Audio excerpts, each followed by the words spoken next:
La imagen está sobrepoblada. Dos pterodáctilos se atacan en el cielo. Un ancestro de los cocodrilos está al borde del agua, donde una abigarrada colección de ictiosaurios, plesiosaurios, tortugas, peces, calamares y algunos seres prehistóricos más fantasía que reconstrucción paleontológica se dedican principalmente a la tarea de comerse los unos a los otros.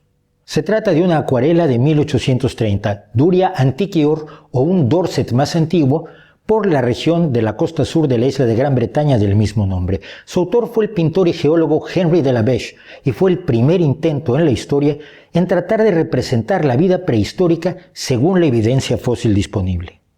Y gran parte de esa evidencia fósil había sido encontrada, identificada, descrita, dibujada y reconstruida por Mary Anning, que ya por entonces era considerada la mayor experta en hallazgos de fósiles del mundo, pese a tener apenas 31 años de edad.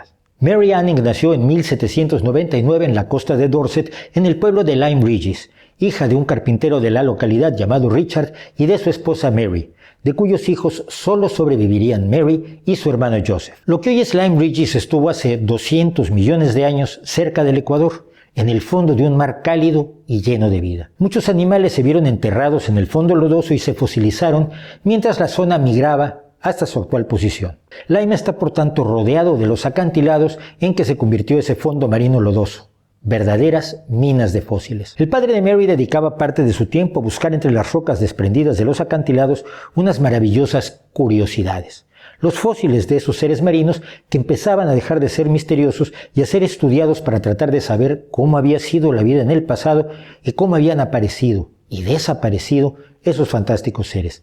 Así, la venta de fósiles era también una fuente de ingresos adicional para los Manning, que llevaban a sus hijos desde pequeños a buscar fósiles. Estas habilidades serían la única forma de supervivencia de la familia cuando Richard Manning murió en 1710, dejando a su familia totalmente desprotegida. Mary y sus dos hijos emprendieron un pequeño negocio como vendedores de fósiles que les permitió escapar a la miseria, aunque con frecuencia pasarían épocas de gran escasez. Cuando Mary tenía 12 años, la familia encontró y publicitó el hallazgo de un fósil completo de ictiosaurio, un reptil jurásico con forma de pez. El descubrimiento fue pronto adquirido por Henry Host Henley, un noble londinense aficionado a la geología. Entre los hallazgos que realizó Mary Anning a lo largo de su carrera está el de los coprolitos, heces fecales fosilizadas que ofrecen importante información sobre la dieta de los animales del pasado. Fue la primera persona que identificó en Inglaterra un fósil que halló como perteneciente a un pterosaurio. Encontró también curiosidades como un fósil de sepia que aún tenía en su interior la tinta del animal. Alrededor de 1820, Mary realizó uno de sus más importantes descubrimientos,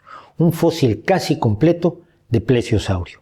El animal había sido descrito a partir de restos fragmentarios, pero grandes expertos en fósiles como el francés Georges Cuvier se mostraban escépticos ante la disparidad del tamaño del dinosaurio respecto de su pequeñísima cabeza.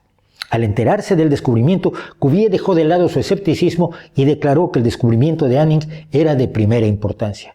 Comenzó entonces una correspondencia con la buscadora de fósiles que duraría hasta la muerte de esta. El plesiosaurio de Mary aún se puede ver en el Museo de Historia Natural de Londres. Cada vez más científicos consultaban a Mary Anning y la iban a visitar a los acantilados de Lyme Regis, no solo por su habilidad para encontrar fósiles, sino porque la mujer, sin ninguna educación formal, había aprendido por su cuenta mucho de lo que sabían los expertos de la época y había desarrollado una habilidad propia de los paleontólogos que incluso hoy puede asombrarnos: la capacidad de saber mucho acerca de un animal simplemente a partir de un fragmento. Sobre ello, la acaudalada Harriet Sylvester escribió que la joven a la que conoció en 1824 se ha familiarizado tan exhaustivamente con la ciencia que en el momento en que encuentra cualquier hueso sabe a qué tribu pertenece. Y, subrayando la importancia desusada que había logrado tener Mary en una Inglaterra donde la mujer y los pobres eran considerados prácticamente desechables, señalaba: tiene la costumbre de escribirse y hablar con profesores y otros hombres inteligentes sobre el tema,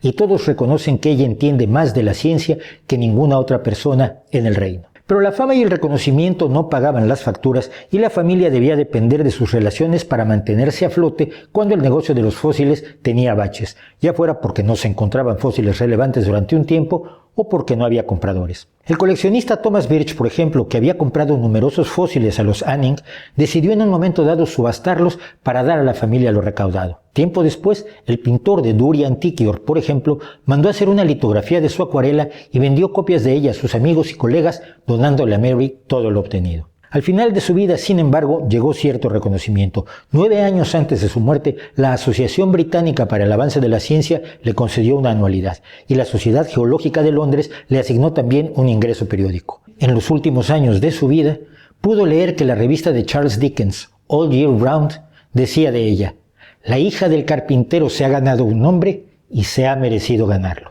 Mary Anning murió en 1847 de cáncer de mama. Al conmemorar sus 350 años de existencia, la Royal Society de Londres, que no admitió mujeres sino hasta 1945, pidió a un grupo de científicas e historiadoras de la propia sociedad que nombraran a las 10 mujeres británicas más influyentes de la historia de la ciencia, y ellas consideraron que una era Mary Anning, la hija del carpintero.